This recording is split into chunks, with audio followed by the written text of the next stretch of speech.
ಸಾಹಿತ್ಯ ನಂತರದಲ್ಲಿ ಅವ್ರ ಮೇಲೆ ಒಂದು ಕವಿತೆ ಬರೀಬೇಕು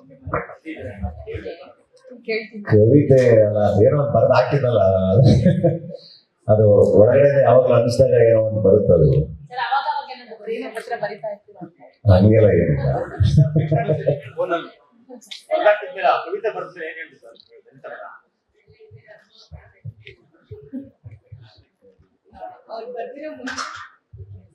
ಅವ್ರ ಮುಂಚೆಯಿಂದ ಬರ್ದಿರೋ ಎಲ್ಲ ಸಾಹಿತ್ಯ ಒಟ್ಟೆ ಲಿರಿಕ್ಸ್ ಎಲ್ಲ ತುಂಬಾನೇ ಅಪ್ರಿಶಿಯೇಟ್ ಮಾಡಿರ್ತೀನಿ.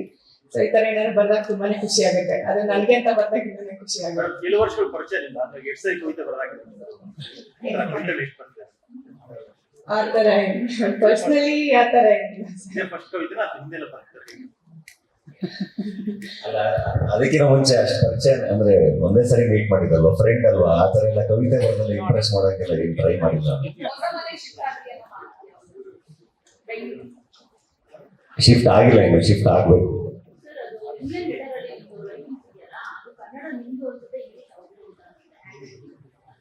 ಇಲ್ಲ ಅದ್ರದ್ದು ಕಾಂಟೆಂಟ್ ನಮ್ದೇನೆ, ಆದ್ರೆ ಕನ್ನಡದಲ್ಲಿ ನನ್ನ ಬರವಣಿಗೆ ಟ್ರೈ ಮಾಡಿದೆ ನಾನು. ಆಮೇಲೆ ಇದು ಮೋಸ್ಟ್ಲಿ ಯಾರಿಗೂ ಅರ್ಥ ಆಗಲ್ಲ, ತುಂಬಾ ಕಷ್ಟ ಆಗುತ್ತೆ ಅಂತ ನಮ್ಮ ಬಾದಲ್ ಹತ್ರನೇ ಬರ್ಸಿದ್ರು. ಯಾಕಂದ್ರೆ ಬಾದಲ್ದು ಹ್ಯಾಂಡ್ ರೈಟಿಂಗ್ ತುಂಬಾ ಚೆನ್ನಾಗಿತ್ತು. ಸೊ ಅದರಲ್ಲೇ ಬರ್ಸಿದ್ವಿ. ಟಗರುಪಲ್ಯ ಸಿನಿಮಾದಲ್ಲಿ ಸರ್ ಎಲ್ಲ ಸಾಹಿತ್ಯ ಅವರೇ ಬರ್ತಿದ್ದಾರೆ. ನಿಮಗೆ ಯಾವ ಹಾಡು ಇಷ್ಟ ಸಿನಿಮಾದಲ್ಲಿ ಅಂತ? ಸಮಾಜ ಅನ್ನೋದು ದೊಡ್ಡ ನೀವು ಸಹ ಯಾವಾಗ ಲೈವ್ ಲೈಟ್ ಅಲ್ಲಿ ಈಗಾಗಲೇ ಗೊತ್ತಾಗಿದೆ ನೀವು ದಾಳಿದನ ಸೊ ಆ ಲೈಫ್ಗೆ ಅಡ್ಜಸ್ಟ್ ಆಗೋದು ಸ್ವಲ್ಪ ಟೈಮ್ ಬೇಕಾಗಿದೆ. ನಿಮ್ಗೆ ಆ ರೀತಿ ಎಕ್ಸ್ಪೀರಿಯನ್ಸ್ ಯಾವ ತರ? ಆ ತರ ಟೈಮ್ ತಗೊಳಕ್ಕೆ ಇಲ್ಲ ಸರ್. ಅದನ್ನ ಯೋಚನೆ ಮಾಡಿದಷ್ಟು ಕಷ್ಟ ಅನ್ಸುತ್ತೆ. ನಮ್ ಪಾಡಿಗೆ ನಮ್ ತರ ಇದ್ರೆ ಅದೇನು ಪ್ರಾಬ್ಲಮ್ ಅಂತ ಇಲ್ಲಿ ತನಕ ಅನ್ಸಿಲ್ಲ.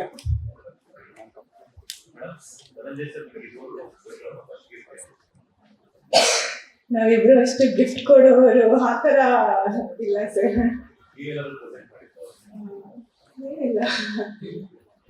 ಏನಿಲ್ಲ, ಯಾವಾಗ ಅರ್ಜೆಂಟಿಗೆ ಈ ಬಟ್ಟೆ ಅದು ಇದು ಬೇಕು ಅಂದ್ರೆ ಶಾಪಿಂಗ್ ಮಾಡ್ತಾ ಇರ್ತಾರೆ ಮಧ್ಯ. ಅಲ್ಲ, ಅವ್ರು ನನಗೆ ಶಾಪಿಂಗ್ ಮಾಡ್ತಿರ್ತಾರೆ. ಅದೇ ಕೆಲವೊಂದ್ಸರಿ ಕೇಳ್ತಾ ಇರ್ತೀನಿ, ಇಷ್ಟೊಂದು ಕೆಲಸ ಮಾಡಿದ, ಈಗ ಸಂಜೆ 6 ಗಂಟೆ 7 ಗಂಟೆ ಅದು ಇನ್ನೊಂದು ಪೇಷಂಟ್ಸ್ ಇದಾರೆ ಅಂತೆಲ್ಲ ಕೆಲಸ ಮಾಡ್ತಿರ್ತಾರಲ್ಲ, ಕೇಳ್ತಾ ಇರ್ತೀನಿ ಅವಾಗ ಏನ್ ಮಾಡೋದು, ಇವಾಗ ನಿಮ್ಮನ್ನ ಮೇಂಟೈನ್ ಮಾಡೋದು ತುಂಬಾ ಕಷ್ಟ, ಹೈ ಮೇಂಟೆನೆನ್ಸ್ ನೀವು, ಅದಕ್ಕೆ ಜಾಸ್ತಿ ಕೆಲಸ ಮಾಡ್ತಾ ಇದ್ದೀನಿ. ಮದುವೆ ಹತ್ರ ಬರ್ತಾನೆ ಒಂದಷ್ಟು ಭಯ ಆಗುತ್ತೆ. ಯಾಕಂದ್ರೆ ಸಾಮಾನ್ಯಗಿಂತ ಈಗ ಯಾರದೇ ಕಷ್ಟ ಆದ್ರೂ ಮುಂದೆ ನಿಂತ್ಕೋತಾರೆ, ಓಡೋಗಿ ಎಷ್ಟೊತ್ತಾದ್ರೂ ಎಲ್ಲೆಲ್ಲೋ ಓಡಾಡ್ತಾರೆ, ಸುತ್ತಾಡ್ತಾರೆ, ಸಹಾಯ ನಿಂತ್ಕೋತಾ ಇದ್ರಿ. ಈಗ ಹೀಗೆ ನಿಭಾಯಿಸೋದಿಲ್ಲ, ಕಷ್ಟಗಳಿಗೆ ಸ್ಪಂದಿಸ್ತಾ ಇದ್ರಿ, ಸುತ್ತಾಡ್ತಾ ಇದ್ರಿ, ಜವಾಬ್ದಾರಿ ಜಾಸ್ತಿ ಮದುವೆ ಹತ್ರ ಬರ್ತಾನೆ ಯಾಕೆ ಆಗ್ತಾ ಇದೆ? ಯಾವ ಕಷ್ಟಗಳಿಗೆ? ಇಂಡಸ್ಟ್ರಿ ಆಗ್ಲಿ ಗೆಳೆಯರದಾಗ್ಲಿ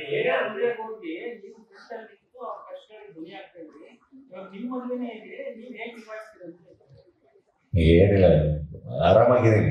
ಆದ್ರೆ ಎಲ್ಲದೂ ಪ್ರಿಪರೇಷನ್ ಪ್ಲಾನಿಂಗ್ ಅಲ್ವಾ. ಪ್ರಿಪರೇಷನ್ ಚೆನ್ನಾಗಿದ್ದಾಗ, ಪ್ಲಾನಿಂಗ್ ಚೆನ್ನಾಗಿದ್ದಾಗ ಐ ಥಿಂಕ್ ಎಕ್ಸಿಕ್ಯೂಷನ್ ಚೆನ್ನಾಗಿ ಆಗ್ತಾ ಇದೆ. ಎಲ್ಲ ಫ್ರೆಂಡ್ಸು ಜೊತೆಗೆ ನಿಂತಿದ್ದಾರೆ ತುಂಬಾ ಜನ, ಇಲ್ಲೂ ಇದಾರೆಲ್ಲ ಫ್ರೆಂಡ್ಸು. ಆಮೇಲೆ ನಮ್ಮ ಟೀಮು, ನಮ್ಮ ಡಾಲಿ ಪಿಕ್ಚರ್ಸ್ ಟೀಮಿಂದ ಇರೋದು ಎಲ್ಲರೂ ತುಂಬಾ ಚೆನ್ನಾಗಿ ಕೆಲಸ ಮಾಡ್ತಾ ಇದ್ದಾರೆ. ಸೊ ಎಲ್ಲ ಟೀಮ್ಗಳು ಮಾಡ್ಕೊಂಡಿದೀವಿ. ಆ 2 ದಿನ ತುಂಬಾ ನೀಟಾಗಿ ಎಕ್ಸಿಕ್ಯೂಷನ್ ಆಗುತ್ತೆ. ಅದಕ್ಕೆಲ್ಲ ಏನೇನ್ ಬೇಕೆಲ್ಲ ಮಾಡ್ತಾ ಇದ್ದೀವಿ. ಸೊ ಹಾಗಾಗಿ ಆರಾಮಾಗಿದ್ದೀವಿ.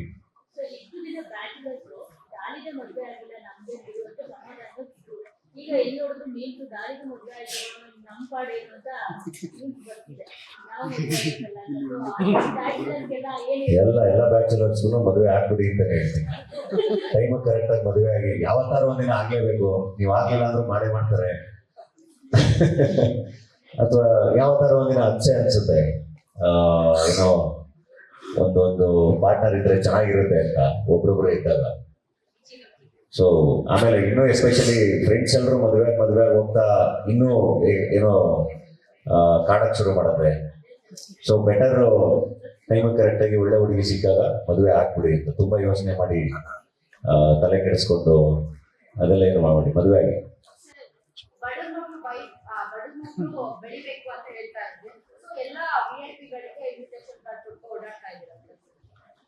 ಯಾಕೆ ಕೊಡಬಾರ್ದು ಅವ್ರಿಗೆಲ್ಲ ಇನ್ವಿಟೇಷನ್?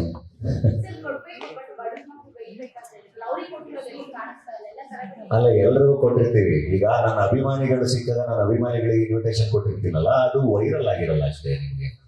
ಯಾಕಂದ್ರೆ ಅವ್ರು ನಿಮಗೆ ಗೊತ್ತಿರಲ್ಲ. ಅಥವಾ ನಾನೆಲ್ಲೋ ಕರೆಯಕ್ಕೆ ಹೋದಾಗ ಅಲ್ಲೊಬ್ರು ಸೆಕ್ಯೂರಿಟಿ ಗಾರ್ಡ್ ಇರ್ತಾರೆ ನನಗೆ ಗೊತ್ತಿರೋರು, ನಾ ಎಲ್ಲೋ ಹೋದಾಗ ಅಲ್ಲೆಲ್ಲೋ ನನಗೆ ಗೊತ್ತಿರೋ ಕುಕ್ ಇರ್ತಾರೆ, ನನಗೆ ಗೊತ್ತಿರೋ ಎಷ್ಟೊಂದು ಜನ ಇರ್ತಾರಲ್ಲ, ಅವ್ರನ್ನೆಲ್ಲ ಕರೆದಿರೋದು ನಿಮಗೆ ಗೊತ್ತಾಗಿರಲ್ಲ. ಸೊ ಹಾಗಾಗಿ ಹೆಂಗೆ ಬಡವ್ರ ಮಕ್ಕಳು ಬೆಳಿಬೇಕು ಕಂಡ್ರೆ ಅಂತ ಹೇಳಿರೋದ್ರ ಅರ್ಥ ತುಂಬ ಕ್ಲಿಯರಾಗಿ ಮತ್ತೆ ಎಕ್ಸ್ಪ್ಲೈನ್ ಮಾಡ್ತೀನಿ ಕೇಳಿ. 4 ಜನಕ್ಕೆ ನಮ್ಮ ಜರ್ನಿ ಇನ್ಸ್ಪೈರ್ ಆಗಿ ಅವರು ಬೆಳಿಬೇಕು ಅನ್ನೋ ಕಾರಣಕ್ಕೆ ಹೇಳಿರೋದು. ಅದು ನನಗೇನೋ ಹೆಲ್ಪ್ ಆಗಲಿ ಅನ್ನೋ ಥರ ಹೇಳಿಲ್ಲ.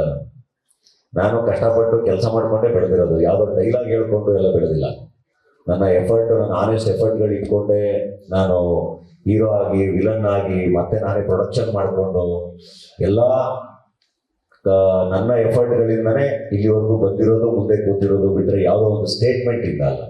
ಆ್ಯಂಡ್ ಆ ಸ್ಟೇಟ್ಮೆಂಟು ಕೂಡ it is for the people. ನಾನು ಹೇಳ್ತಿರೋ 4 ಜನಕ್ಕೆ ಇನ್ಸ್ಪೈರ್ ಆಗಬೇಕಲ್ವ. ಈಗ ನಮಗೇನೆ ಏನಾದರೂ ಒಂದು ಸ್ವಲ್ಪ ಡಲ್ ಹೊಡೆದಾಗ ಏನೋ ಆಗ್ತಿಲ್ಲ ಅಂತ ಅನಿಸಿದಾಗ ನಾವೇ ಒಂದಿಷ್ಟು ಜರ್ನಿಗಳನ್ನ ಯಾವಾಗಲೂ ನೋಡ್ತಾ ಇರ್ತೀವಿ. ಓಕೆ, ಇದು ಚೆನ್ನಾಗಿತ್ತು, ನಾವು ಹಿಂಗೆ ಆಗ್ಬೋದು ಅಂತ ಹೇಳಿ. ಹಾಗೆ 4 ಜನಕ್ಕೆ ಇನ್ಸ್ಪೈರ್ ಮಾಡೋಕ್ಕೆ ಹೇಳೋದಂಥ ಮಾತದು. ಆ್ಯಂಡ್ ಡೆಫಿನೆಟ್ಲಿ ಬಡವ್ರ ಮಕ್ಕಳು ಬೆಳಿಬೇಕು, ಆ್ಯಂಡ್ ಬೆಳೆದು ಅವರು ಸೆಲೆಬ್ರೇಟ್ ಮಾಡಬೇಕು. ಅವರು ಇನ್ನೂ ಎಲ್ಲರನ್ನೂ ಇನ್ವೈಟ್ ಮಾಡಬೇಕು. ಅವರು ಜೋರಾಗಿ ಮದುವೆ ಮಾಡ್ಕೊಳ್ಳಿ, ಖುಷಿ ಅಲ್ವಾ? ಅದರಲ್ಲಿ ಆ್ಯಂಡ್ ದೊಡ್ಡ ಅಂದರೆ ಎಲ್ಲರೂ ಈಗ ಒಂದು ವೇದಿಕೆಯಲ್ಲಿ ಎಲ್ಲರೂ ಭೇಟಿ ಮಾಡಿರ್ತೀವಿ. ಎಲ್ಲರೂ ಬಂದು ಹರಿಸ್ಬೇಕು ಅನ್ನೋದು ಇಟ್ಸ್ ಗುಡ್ ಅಲ್ವಾ? ಎಲ್ಲರೂ ಬಂದು ಖುಷಿಯಾಗಿ ಒಂದು ಮದುವೆಗೆ ಆಶೀರ್ವಾದ ಮಾಡೋದ್ರೆ ಬಹಳ ಚೆನ್ನಾಗಿರುತ್ತೆ. ಆ್ಯಂಡ್ ಇನ್ನೂ ಒಂದಿಷ್ಟು ಪ್ರಶ್ನೆಗಳನ್ನ ಮಾಡೋದು, ಇವ್ರನ್ನ ಕರಿತಾ ಇದ್ದಾನೆ, ಅವ್ರನ್ನ ಕರಿತಾ ಇದ್ದಾನೆ ಅಂತ. ಯಾಕೆ ಎಲ್ಲರನ್ನೂ ಕರಿಬಾರದು ಅಂತ? ಯಾಕೆ ಎಲ್ಲರನ್ನೂ ಕರಿಬಾರ್ದು? ನಾನು ಹೇಳ್ತಿರೋದು ನಾವು ನಮ್ಮ ಯಾರ ಜೊತೆನಾದ್ರೂ ಡಿಫ್ರೆನ್ಸಸ್ ಇದ್ರೂ ಅವ್ರನ್ನೂ ಕರಿಬೇಕಲ್ವ. ಒಂದು ಹಳ್ಳಿಲಿ ಅಣ್ಣ ತಮ್ಮದರಿಗೆ ಕರ್ಕೊಂಡಿರ್ತಾರೆ, 2-3 ಪಾರ್ಟಿ ಮಾಡ್ಕೊಂಡಿರ್ತಾರೆ, ಏನೇನೋ ಜಗಾಡಿರ್ತಾರೆ, ಎಲ್ಲ ಮಾಡಿರ್ತಾರೆ, ಮಾತೇ ಬಿಟ್ಟಿರ್ತಾರೆ. ಒಂದು ಮದುವೆ ಸಮಾರಂಭ ಅಂತ ಬಂದರೆ, ನಮ್ಮ ಮನೇಲಿ ಒಂದು ಫಂಕ್ಷನ್ ನಡೀತಾ ಇದೆ, ನಾನು ಹೋಗಿ ಎಲ್ಲರನ್ನೂ ಕರಿಬೇಕು ಅಂತ ಹೋಗಿ ಎಲ್ಲರನ್ನೂ ಕರೀತಾರೆ. ಆ್ಯಂಡ್ ಅವರು ಎಲ್ಲರೂ ಇದು ಮದುವೆ ಸಮಾರಂಭ, ನಮ್ಮ ಅಣ್ಣನ ಮದುವೆ ಆಗ್ತಿದೆ, ನನ್ನ ತಮ್ಮನ ಮದುವೆ ಆಗ್ತದೆ, ನಮ್ಮ ಅಣ್ಣನ ಮಗಳು ಆಗ್ತಾ ಇದೆ, ಇಲ್ಲ ನನ್ನ ಫ್ರೆಂಡ್ ಆಗ್ತಾ ಇದೆ, ಅದು ಏನೇ ಡಿಫ್ರೆನ್ಸಸ್ ಇದ್ರು ಎಲ್ಲರೂ ಬಂದ್ಬಿಟ್ಟು ಅವ್ರು ಕರೆದಿದ್ದಾರೆ ಅಂತ ಮದುವೆನ ಅಟೆಂಡ್ ಮಾಡಿ ಹೋಗ್ತಾರೆ. ಸೊ ಈ ಥರದ ಒಂದು ಶುಭ ಸಮಾರಂಭ ಎಲ್ಲರೂ ಸೇರಕ್ಕೆ ಒಂದು ಅದ್ಭುತವಾದ ವೇದಿಕೆ ಆದರೆ ಅದರಲ್ಲಿ ತಪ್ಪೇನಿದೆ. ಹಾಗಾಗಿ ಎಲ್ಲರೂ ಬರಬೇಕು, ಎಲ್ಲ ತುಂಬ ಖುಷಿಯಿಂದ ಬಂದು ಎಲ್ಲರೂ ಹರಿಸ್ಬೇಕು.